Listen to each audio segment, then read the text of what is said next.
네, 여러분 안녕하십니까. 뉴스 빅5 시작하겠습니다. 오늘 함께 하실 네 분 먼저 소개해드리겠습니다. 최진봉 성공회대 교수, 이두화 전 국회의원, 양지열 변호사, 하재근 사회문화평론가 나오셨습니다. 어서 오십시오. 네, 안녕하세요. 오늘 처음에는요, 두 명의 전직 대통령의 민사소송부터 좀 살펴보겠습니다. 먼저요, 전두환 전 대통령 같은 경우에는 회고록이 시민단체들 때문에 소송을 받았었는데, 이두화 의원님, 일단요, 전두환 전 대통령이 이송 요청을 했어요? 네. 왜 그랬습니까?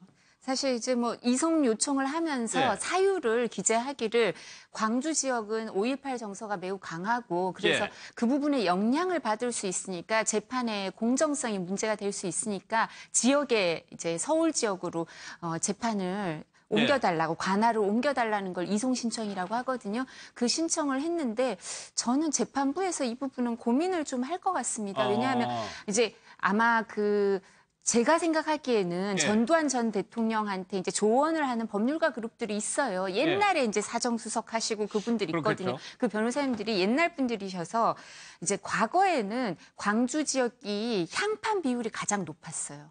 이제 저희가 이제 법원 행정처의 통계를 받았을 때 뭐 예. 한 2000년대 초반까지는 이제 광주 지역이 향판 비율이 가장 높았어요. 그러니까 그 지역에서 계속 판사를 오래 하시는 분들이 많아서 그러니까 그런 생각을 옛날 생각을 하시고 아마 과거에 이제 예. 그 광주 지역에서 나고 자라고 공부하신 분들 그러니까 거기가 뭐 한 고등학교까지는 계속 공부하고 광주 지역에 뼈를 묻을 분들이 많이 계시니까 판사들도 예. 그러니까 그분들은 좀 더 이제 그냥 경량 교류를 하는 판사보다도 더 여기에 영향을 받을 수도 있다. 예. 이런 생각을 하신 것 같은데 이제 그 이후에 법원 행정처에서 경량 교류를 많이 하고 하면서 그렇지도 않고요. 예. 또 두 번 무엇보다도 그거보다도 먼저 판사들은 그런 데서 자유롭게 헌법과 그 법률과 자신의 그렇겠죠. 양심에 따라서 예. 판단을 하기 때문에 그 지역 정서가 강한 그쪽 지역 사람이라고 그리고 그쪽 지역에서 판사를 하고 있다고 해서 예. 그 공정성을 의심한다 이렇게 하면 그건 좀 적절한 사유가 아니어서 법원에서 고민을 하긴 하겠지만 좀 이송 신청을 하기에 적절한 사유는 아닌 것 같습니다. 그럼 만약 이 이유대로 재판부가 결정을 해준다면 예. 재판부가 각 지역의 법원의 지역색을 인정하는 꼴인 거 그런 아니에요? 꼴이 돼버리는 거죠. 예. 그러면 뭐 대구에서 만약에 재판을 받는 분이 만약에 뭐 진보적인 성향이다 그럼 그분도 이제 또 이송 요청을 할 또 거 서울로 아니겠습니까? 뭐 광주로 가자고 그러고 그러니까 서울로 가자고 지금 그러고요. 이두화 변호사님 말씀하신 것처럼 재판부는 법과 양심에 따라 재판을 하는 거예요. 예. 물론 뭐 전혀 그게 없다고 100% 순수하다고 볼 수는 없다 하더라도 저분들도 엄청나게 고민하실 거 아니겠습니까? 또 이런 문제 같은 경우에 더 공정하게 하려고 노력할 거라고 저는 생각을 해요. 예. 왜냐하면 논란이 될 가능성이 있기 때문에 법에 근거하지 않고 판단을 내리거나 법률에 근거하지 않고서 개인적인 어떤 감정을 법 판단에 집어넣는 그런 일은 없을 거라고 생각이 되는데 이제 본인이 뭐 두려우신 것 같아요. 제가 볼 때는 전두환 전 대통령 같은 분이 이제 특히 광주에 대해서 지금 문제가 제기된 거 아니겠습니까? 예. 광주 민주화 운동에 대해서 잘못된 본인의 생각을 기록하긴 했지만 그것이 법적으로 또는 역사적으로 잘못된 내용이 기록이 됐기 때문에 거기에 대해서 이제 고소를 한 건데 예. 저런 식으로 주장하는 것이 어찌 보면 또 국민들로부터 또 다른 비난을 받을 수 있는 요소가 된다고 생각이 되고요. 예. 뭐 재판부가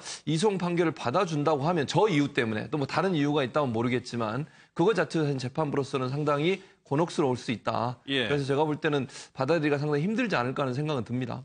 그 이유로 지역색을 들었다. 그 부분이 조금 있을 정도. 만약에 옮겨진다 한다면 5.18 단체들이 굉장히 준비를 열심히 한 걸로 알고 있었거든요. 어쩔 수 없이 뭐 따라갈 수밖에 없게 됩니다. 만약에 이제 법원이 결정을 그렇게 하면 따라가는 거지만 예. 지금 말씀하신 것처럼 5.18 단체들이 준비를 열심히 했다는 게 다른 게 아니라 이 사건이 벌어진 지역이 광주라는 말씀이지 않습니까? 그렇죠. 그러니까 법원이 관할 지역을 고려할 때 정하는 것 이유 중에 하나가 어느 지역에서 재판하는 것이 그 사건과 관련된 증거를 모으거나 아니면 얘기를 들어보기가 더 편리한가를 하나의 이유로 삼고 있습니다.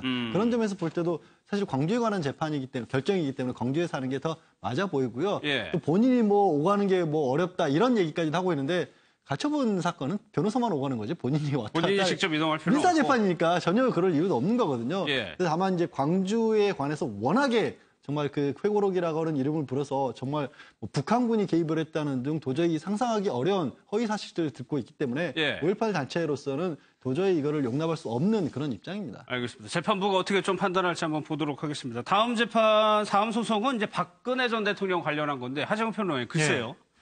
위자료 청구 소송이거든요. 예. 전 대통령에 대한. 예. 뭐에 대한 위자료를 달라는 거예요? 박근혜 전 대통령의 여러 가지 국정농단이라든지 예. 그 최순실 게이트 이후에 빚어진 만맥상으로 인해서 9,500명 정도의 시민들이 예. 내가 그 스트레스로 인해서 우울증이라든가 위장병이라든가 피해를 봤다.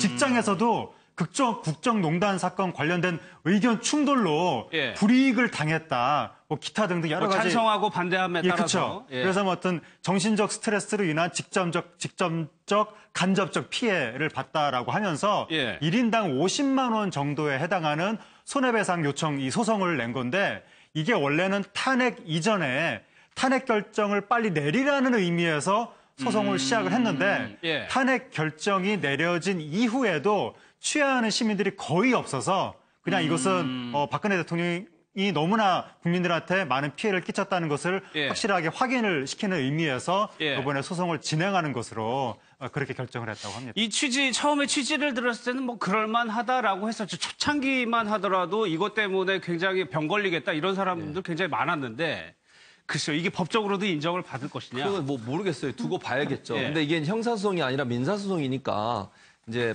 재판부에서 어떻게 판결을 내릴지 모르겠어요. 물론 예. 50만 원을 다 인정할지 아니면 아예 저거를 인정을 안 할지 아니면 뭐 소량이라도 인정을 할지 뭐 돈이 많고 적음의 문제는 아닌 것 같고요. 제가 볼 때는 소송을 낸 분들 입장에서는 대통령이 국정농단을 통해서 국민들이 피해를 받고 그것 때문에 국민들이 엄청난 스트레스에 시달리고 있다는 것을 예. 재판부로부터 증명받고 싶은 그런 열정이 더 강하다고 저는 생각을 합니다. 돈이 목적이 아니라. 그렇죠. 그건 예. 아닌 것 같아요. 그러니까 50만 원을 개인당 했는데 저거는 이제 박근혜 전 대통령이 어떤 잘못된 부분을 뭔가 예. 좀 법원으로부터라도 판결을 받고 싶은 그런 마음들이 모아져서 예. 그런 재판을 한 것으로 보여지고 모르겠어요. 이제 민사재판은 그 재판부에서 어떻게 판결할지 모르지만 물론 형사재판이 완전히 끝나지 않아서 박근혜 전 대통령에 대해서 뭐 죄가 완전히 있다 없다 지금은 얘기할 수 없는 상황 아니겠습니까? 예. 그렇다 하더라도 민사재판에서는 다룰 수는 있을 것 같고 예. 저게 나올지 안 나올지는 저는 뭐 잘 모르겠고요. 그러나 예. 다만 이제 저게 어떤 형태로 나오든 민사소송에서 일부라도 지금 대리인 곽 변호사나 아니면 그 소송을 제기한 분들한테 승소할 수 있도록 판결이 나게 되면 예. 법적으로도 박근혜 전 대통령이 국정농단이 국민에게 엄청난 심대한 피해를 줬다 하는 부분이 판례로 남게 되는 그런 사례라고 볼 수 그러니까 있겠습니다. 이게 조금 의미가 있어 보이는 재판인 것 같은데 만약에 어느 정도라도 인정을 해주게 된다면 공적인 자리에 있는 사람이 잘못을 했을 때 피해받는 국민들을 어느 정도 법적으로 판결해 주는 거 아닙니까? 보상. 그러나 이제 우리 같은 경우는 말씀하신 것처럼 공적인 위치에 있는 사람이 국민에게 피해를 끼쳤을 때는 이제 국가배상이라는 제도가 따로 있습니다.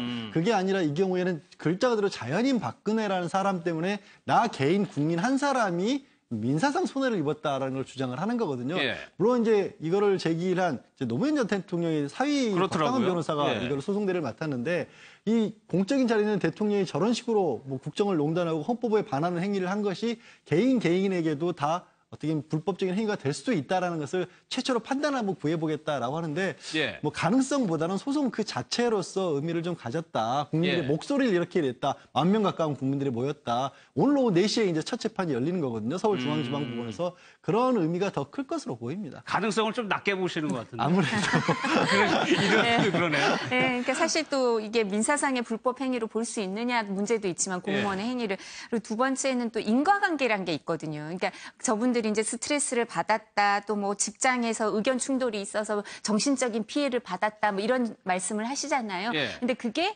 그렇다면 이 국정농단 행위만으로 이게 인과관계가 그렇죠. 직접 직접적인 인정된, 영향을 미쳐야죠. 그럼 뭐 다른 여러 가지 이유도 있을 거냐, 뭐 이런 것까지 생각을 하고 그게 불법 행위로 인한 손해배상 책임에서 인과관계가 조금 누구의 영역인가, 뭐 이런 게 복잡한 이론이 있거든요. 그래서 이런 사건이 아니더라도 인과관계가 조금 어려운 부분이 있어요, 보통은. 그래서 보통 생각했던 것보다 좀 금액이 작게 나오기도 하고 인정이 예. 적게 되기도 하고 인과관계 자체가 인정이 안 되기도 하는데 사실 국민을 두려워하라는 의사 표시죠. 그러니까 이 소송을 할 때 보면 이런 예. 소송들은 대부분 이제 국민들이 이거를 해달라고 하시는 분들 그리고 취하를 아직도 안 하시고 이러는 부분이 왜냐하면 개인의 돈이 조금씩은 들 거 아니에요. 그렇죠? 많이는 아니더라도 예. 시간과 노력과 비용을 들이는 이유는 그만큼 이제 국민들이 회초리를 드는 거죠, 공무원들이. 이게 인정될지 안 될지 모르지만 국민들이 다양한 회초리를 갖고 있고 그리고 한 번 공무원이 됐다 하더라도 그 뒤의 행위에 대해서도 우리가 회초리를 들고 이 부분에 대해서 감시할 수 경계를 있다. 하겠다. 이런 의사 표시를 하려는 마음이 아닌가 싶습니다. 예.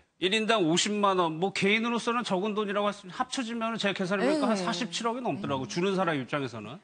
어떻게 좀 결론하는지 한번 보겠습니다. 박근혜 전 대통령 관련 소식이요. 초상화가 이제 청와대 본관에 걸렸는데 청와대 본관 1층에 가면은 이렇게 쭉 전직 대통령의 초상화들이 걸려 있습니다.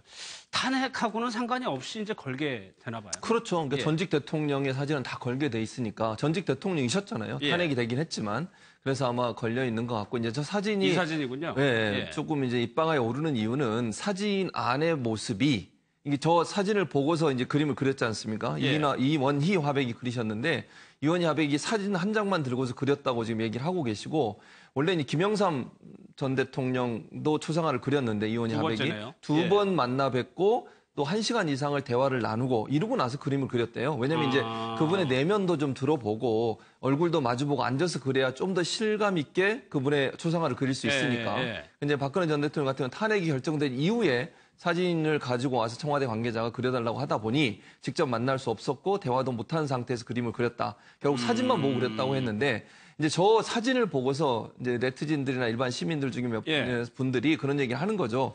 웃고 있지만 저 안에 뭔가 씁쓸한 그런 게 보인다.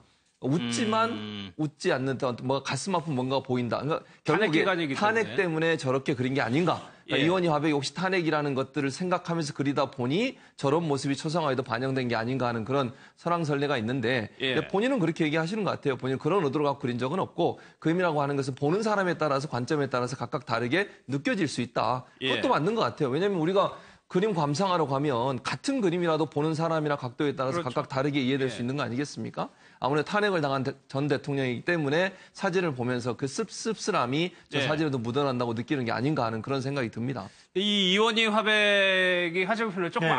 그런 부분을 조금 아쉬워하는 것 같아요. 초상화가 무슨 복사하듯이 그대로 옮겨놓는 것이 아니고 예. 인물의 내면 같은 거를 반영해 주는 건데 그 과정이 생략됐다는 게 좀 예. 서운한 그러니까 거. 우리나라 전통적으로 초상화는 예. 사신이라고 해가지고 겉을 묘사하는 게 아니라 그 사람의 정신을 그려내는 작업인데 예. 그러려면 직접 만나서 대화도 하면서 스케치하는 거예요. 그러니까 단순히 가만히 있고 스케치만 하는 게 아니라 그렇죠. 대화를 통해서 그 사람의 어떤 느낌을 잡아내는 과정이 그게 바로 화가의 역량인 것인데 이번에는 그런 과정이 다 생략이 되고 사진 한 장 딱 주면서 똑같이 그려달라고 하니까 이것은 그냥 손의 어떤 기술적인 측면만 부각을 그렇죠. 시킨 것이기 예, 때문에 예. 좀 화백 입장에서는 아쉽다라고 하는 것이고 근데 만약에 당시 분위기에 탄핵 무슨 최순실계 여러 가지 의혹이 쏟아지고 이런 상황에서 대통령이 만약에 초상화 모델로 나섰다라고 하면은 논란이 되죠. 너무 한가하다고 난리가 났을 것이기 때문에 청와대 입장에서는 그럴 수밖에 없는 사정이 있었을 것으로 보이고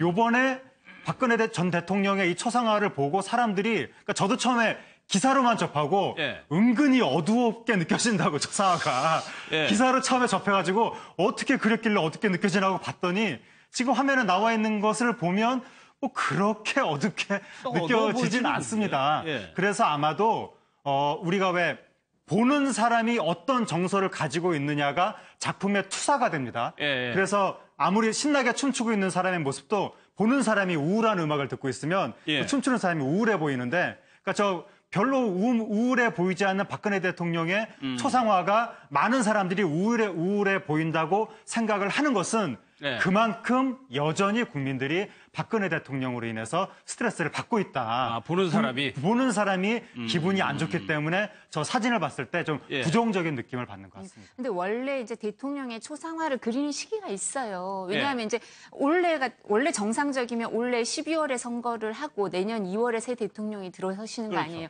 그러면 원래 이제 이 작업이 이루어지죠. 한 3, 4월에 사진도 많이 찍고 이제 선정을 하죠. 이제 본인이 또 좀 선호하시는 사람들, 편하게 느끼시는 사람들이 있거든요. 예. 몇 명 그릴 수 있는 이제 후보군이 딱 정해져 있고 그 중에 또 선택을 하는 거죠. 그래서 이원희 화백은 YS나 반기문 전 유엔 사무총장이나 이만섭 전 국회의장 등의 초상화를 그렸지만 또 다른 이제 MB 때 누가 그리고 또 노무현 전 대통령 때 누가 그리고 또 여사님들도 또 선호하는 사람이 있어요. 그래서 이게 이제 작업이 이루어지는 시기가 계절이 좋을 때 보통 해요. 3, 4, 5, 6월 이럴 때 하는데 그러니까 넉넉히 시간을 잡고 하는 거 아니겠습니까? 그리고 예. 몇 개월의 시간을 갖고 대부분 바쁘니까 대통령님들이 보통 바쁘시니까 한 2번 뵙는다 하더라도 이제 시간을 두고 예. 이렇게 또 만나서는 잠깐이라도 시간을 내주셔요. 그래서 얘기도 하고 그다음 스케치도 하고 이러는데 이게 우리 이제 과거에 어진 화사를 하는 경우엔 조선시대 왕도 사실 직접 만나고 그림을 그리는 거 아니에요. 이런 예, 것처럼 이제 미국에서 이런 제도가 많이 들어왔는데 그래서 미국 대통령들도 자연스럽게 자기가 가장 좋아하는 백악관의 장소에서 그 화가를 만나서 사진도 많이 찍고 그러면서 이제 인터뷰도 하는 것처럼 우리도 대통령들이 가장 좋아하는 장소가 있어요. 이제 청와대 안에서도 예. 그런 장소에서 화가들을 만나고 이러셨죠. 근데 불행한 대통령이니까 사실 아예 당선 무효형이면 안 걸릴 텐데 이제 파면이 되신 거니까 안 걸 수는 없고 예. 그러니까 이제 불행한 일이죠. 이런 것도. 예. 그래가지고 이 사진을 그대로 옮겨서 초상화를 그렸습니다.